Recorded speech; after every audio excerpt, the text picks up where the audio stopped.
adding to his long list of larcenies and stealing this set away from Rob's 8-bit or 8BitMan's Rob.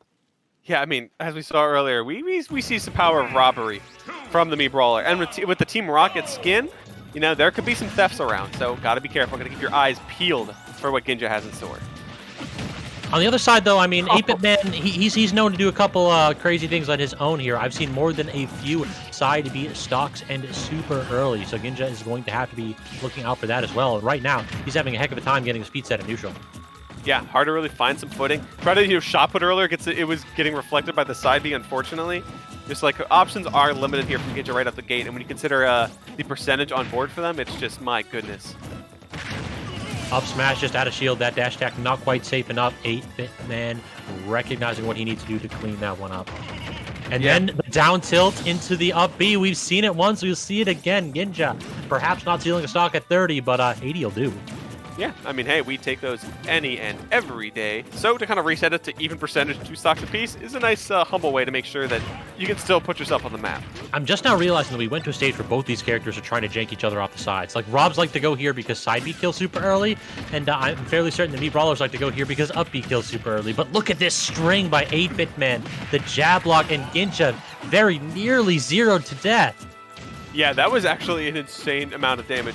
So much so. Rob down tilt doing so much. Another up smash, 2 for 2, 8BitMan. Making sure Ginnga has a lot of, not a lot of fun rather, as just having been untouched that entire second stock. Just overwhelmed with frame data is what we're seeing right there. Ginnga caught in a long string, unable to make any kind of response. He needs to clean something up really quickly. You cannot allow Rob to build this lead. You don't have any wiggle room here. You can't be trading a neutral. You have to be winning definitively. Oh yeah, so this is looking pretty rough for Ginnga. Down but not out, of course. But with each parry, and just like, I love just the cool collectedness of options here from 8BitMan. Ginnga's just going hard, trying to edgeguard Rob wherever possible, and it's understandable.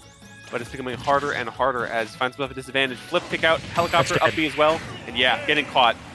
Who spins better? It turns out Rob's does. That entire situation at edge was set up by 8BitMan, getting the throw and then firing a laser up. Ginnga had to expend his double jump or an air dodge to get away from that. He chose the double jump. And if you have no jump against Rob and you have a linear recovery, he can and will cover that with side B. It lingers for so long that you need to make sure that you have some kind of option to get out of it. Ginnga, not recognizing the situation he was being placed into, pays for it with a loss in game 1.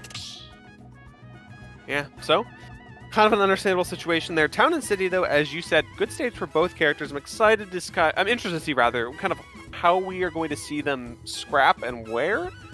We haven't seen either of these players swap off of their characters yet so far in this streamed bracket, so interested to see the adjustment Ginnga's going to have to make to try to get back on top.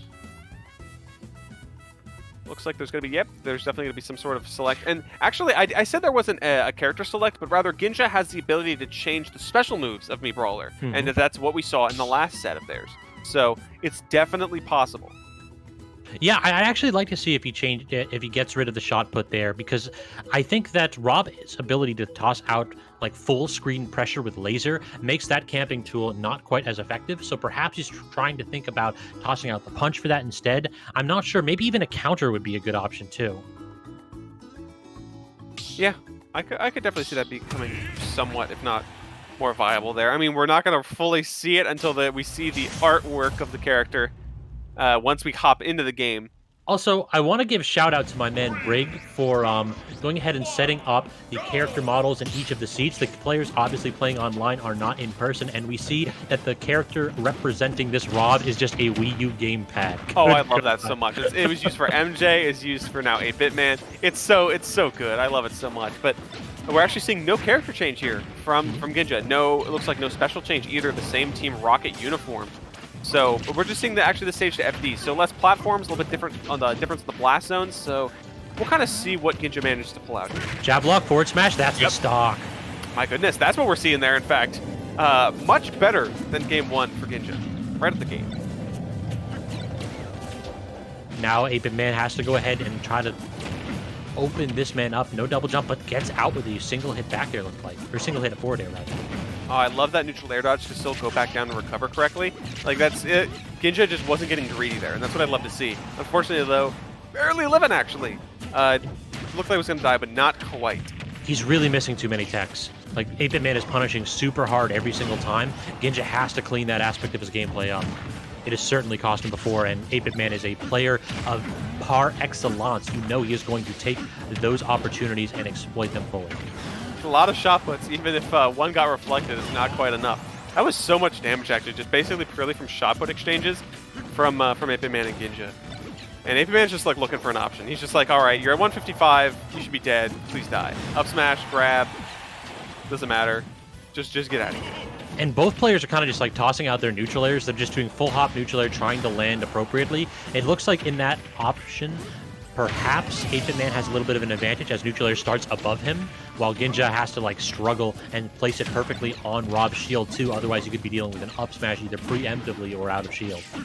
Yeah, for sure. Shot puts being thrown just a little bit at ledge, trying to kind of force 8BitMan to recover a certain way. I like that recovery of the gyro now, and you can actually throw his own projectile, no worries about it, but drops it in the process. Still, 111% is a lot on 8BitMan stock. Right now he's working really hard to try to take it back, but Ginnga's just holding the lead pretty solidly, I'd say. Just both players just Nair trains all day, every day. Ginnga knows exactly what he needs to do to get a kill confirmed here. Nair into smash attacks is an option at this percent here, but great defense by 8BitMan, and then the double down tilt into forward smash. Now Ginnga at an awkward spot, but dodges both blasts from 8BitMan, barely making it back to center stage. And that up smash, I think, just clanked with gyro and protected 8BitMan from behind. Interesting way there, but hey, second time's the charm, gets that up smash now. A little bit of like a medium-high percentage right now for Ginnga. Definitely possible to get killed here, but as long as possible, Ginja's going to hold on to that percentage and keep it moving. I think I've seen this story before, Let It Rain. I've seen this story before where we're at that down tilt up B percent, aren't we? No double jump here, though. Has to flip kick, and then has to up B. 8BitMan not trying that time to go ahead and get a spike. Yeah, 58% now. This is looking pretty scary. Just going all the way. Ginnga wanted that spike, not finding it. Yeah, I respect it 100%. Gonna get grabbed. Should be dead here. Yes, sir. Yeah, mash not quite good enough at 150%. Even if you mash out of that, oftentimes you pop into the up air, so 8BitMan taking the safest option possible to get his stock. A lot of down tilts, but that's bad enough to kind of even up the percentage here between these two. Just see kind of landing up air. Oh, if he got that second one, I think if he fast fell it properly, he might have been able to get an up B out of it. Like that grab as well. Where's the up B? He tried for the up air to get the link in again. Yeah, Ginja's now just like finding stuff. Yeah, he's just jumping around, trying to find something. He needs to be careful though, because Rob is explosive. Quick parry the gyro, but it comes out just again immediately. Nice grab of it though. Again, Ginja's struggling when 8BitMan gets below him, and he's able to jump in response to Ginja's falling neutral airs. This is terrifying. Great use of the flip kick to get back to stage though. Neutral air not converting into anything. 8BitMan gets the gyro off and now has a little bit of room. Yeah, a little bit of wiggle room here. Only so much. Nice tech surviving though. Oh my goodness. Jumps in the laser but avoids it anyway. Neutral get up. Gonna caught by the gyro.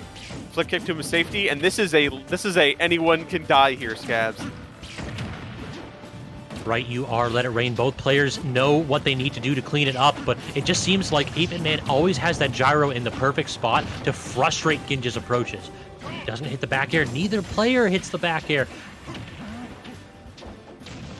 Who's going to get that first hit first? It looks like it's going to be 8BitMan, the aggressive up air, as he tries to grab edge, beating out Ginja's attempt at a down air or a neutral air, and 8BitMan is going to take this 2-0.